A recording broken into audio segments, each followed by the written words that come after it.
Good morning all of you.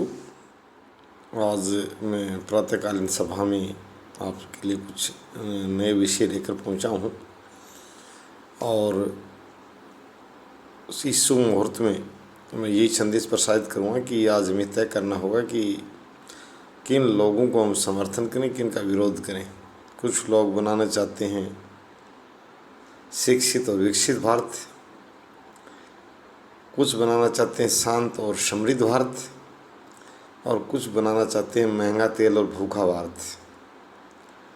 इस बात पर चर्चा होनी चाहिए, सदनों में भी होनी चाहिए कि भारत किस दिशा में बढ़ रहा है और हमें किस दिशा में ले जाना है। लोग जो ज़ोर शोर से जो चिल्लाते रहते हैं, सदनों में सांसद की भूमिका निभाते हैं। आजकल पत्रकारिता के क्षेत्र से और दूसरे क्षेत्रों से लोग आ रहे हैं। मैं उनसे कहूँगा कि लोकतंत्र में ज़्यादा चिल्लाने की ज़रूरत नहीं है, नीति पर चर्चा की जाए।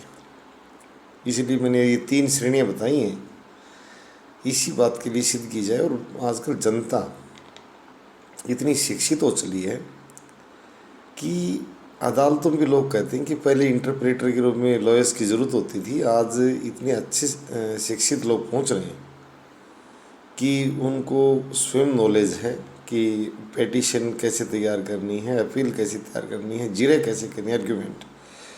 तो मेरा मतलब ये कहने का कि नेता इस भ्रम को न पालें, किसी भी तरह से समझते कि आज मतदाता और नागरिक बहुत जागरूक हो चुके हैं।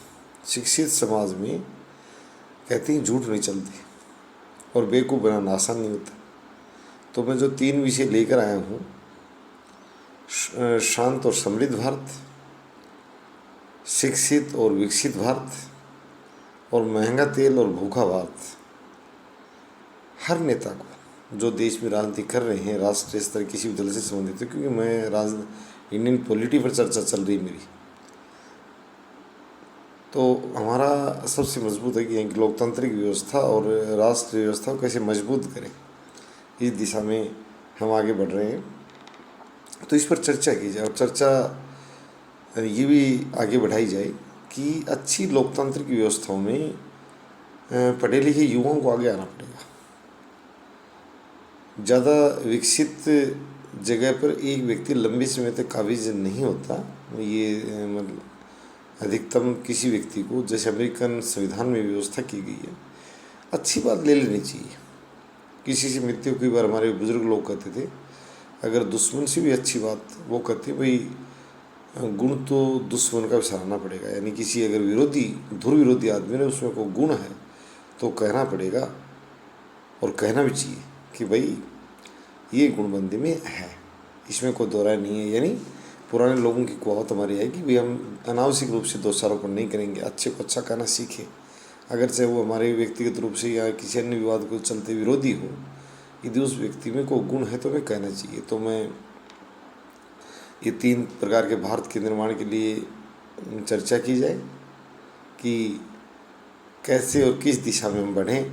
और दूसरा, मैं 2-4 बातें ज़रूर साझा करूँगा कि आम तौर पर इसको बहुत जल्दी रूप दे दिया जाए, ज़्यादा देरी नहीं की जाए कि 60 वर्ष हमारे बुढ़ापा पेंशन की उम्र मानी जाती है, सेवानिवृत्ति की उम्र मानी जाती है। कई राज्य सरकारें तो 58 वर्ष में रिटायर कर रही हैं, और हमारी सरकार ने तो इसलिए भी कर्मचारियों को तैयार कर रही है, भैया और जल्दी रिटायर तैयार हो जाओ, हम आपको VRS दे सकते हैं। अभी दूरसंचार विभाग ने बड़े पैमाने पर लोगों को VRS दिए हैं, अलग योजना बनाकर। तो यह मेरा ये है कि जब ये लोग ये मान रहे हैं कि भाई आदमी की कार्य कुशलता घट जाती है, 60 वर्ष का आते आते असक्षमता आ जाती है और वो सेवा देने लायक नहीं, लेने लायक हो जाता है।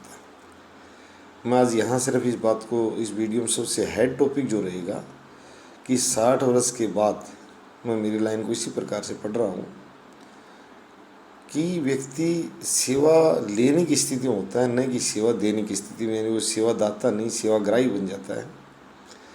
तो मैं निश्चित रूप से हाथ जोड़ के प्रार्थना कर रहा हूँ इन भाइयों से कि प्लीज़ 60 वर्ष के बाद या तो कानून पर ही चर्चा कर ली जाए, या लगभग ये लोग अपने अपने हर चीज़, किसी ने कहते हैं कि नैतिक बातें भी होती हैं, 60 वर्ष से बड़े लोगों को, पिछली बार 1-2 दलों तो ऐसी बनाई थी अपनी कि व्यवस्था के 75 वर्ष से ऊपर वो नहीं लेंगे, ये नहीं लेंगे, पर मैं उस बात को भी आगे बढ़ाऊंगा। अच्छी बात है कि यदि 60 वर्ष ज़्यादा से ज़्यादा दलों के बीच में कंपटीशन, क्योंकि हमारे यहाँ बहुदलीय व्यवस्था है। और मैं ये भी अभी इस वीडियो के बाद देखना चाहूँगा, लोगों के मुंह से आवाज़ निकलनी चाहिए, भारतीय जो राजनीतिक दलों के जो अध्यक्ष हैं या प्रभारी हैं, कि 60 वर्ष से ऊपर के लोगों को, या वो ये कहें भाई विशेष परिस्थितियों छोड़ के हम बिल्कुल नहीं देंगे, तो किसी भी स्थिति में न दें। मैं तो ये कहूँगा किसी भी स्थिति में न दें। 60 वर्ष को एक आयु सीमा मान ली जाए। हुआ 60 बुद्धि नाटी, इस पर हमारे पुराने लोग एक बहुत बोलते थे, तो बुद्धि तो खैर नहीं मना कर रही, उस बात पर तो मैं नहीं जा रहा हूँ, बट मेरा यहाँ ये ज़रूर अनुरोध है कि 60 वर्ष से बड़े जो लोग हमारे आदरणीय बुजुर्ग, वो सेवाएं लें प्लीज़। ये हम पर भार न चढ़ाएं, हम पर पाप न चढ़ाएं कि वो भाई हमारी सेवा कर रहे हैं, नहीं, वो विश्राम करें और सेवा लें, हम उनकी सेवा करेंगे।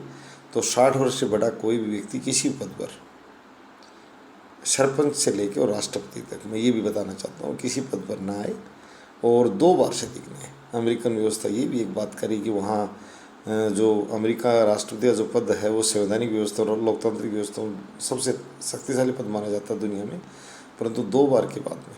और वो व्यक्ति आप देख रहे हो कि ट्रम्प, उससे पहले बराक ओबामा, अगर ट्रम्प तो 2 बार बना भी नहीं, उसको तो 1 बार में जनता ने हरा दिया, तो उसकी नीतियाँ ज़्यादा लोगों को पसंद नहीं आई। तो नॉट मोर देन 2 टाइम्स। मेरा मतलब ये है कि कोई व्यक्ति चाहे सरपंच पद पर हो, चाहे राष्ट्रपति पद पर हो, 2 बार से अधिक किसी पद पर मुँह नहीं करे, क्योंकि हर राजनीतिक संगठन में उसके उत्तराधिकारी, उसके कद्दावर लोग हैं, उनको अवसर दिया जाए, उससे स्वस्थ राजनीतिक व्यवस्था पनपेगी। तो मैं यहाँ आज वीडियो के माध्यम से कहूँगा कि सदनों में भी जो लोग जितनी समझ रखते हैं और जो भाई जोर से बोलते हैं, उनको मैं आज इस वीडियो के माध्यम से संदेश दे रहा हूँ। पूरी जो भारतीय जनता है उसके फीडबैक्स मैं बिल्कुल चाहता हूँ कि वो ऐसी स्टेटमेंट्स पर अपनी राय जाहिर करें। आज बड़ी भारत में आज 50 करोड़ लोग अच्छे शिक्षित और नेट यूज़र्स की तरफ बढ़ रहे हैं, करें, बहुत बड़ी संख्या में हमारे यहाँ एक हब है वर्ल्ड का समझदार लोगों का। तो मैं उन लोगों से ये पुरजोर प्रार्थना करूँगा कि अब भारत बड़ी अच्छी लोकतांत्रिक व्यवस्था को संचालन के लिए तैयार होता आ रहा है, और उसमें आप सब भागीदार बने। एक स्वस्थ, शांत, समृद्ध और शिक्षित और विकसित भारत का सपना जल्दी साकार होगा, ऐसी आशा है। पुनः आप सभी को नमस्कार, धन्यवाद।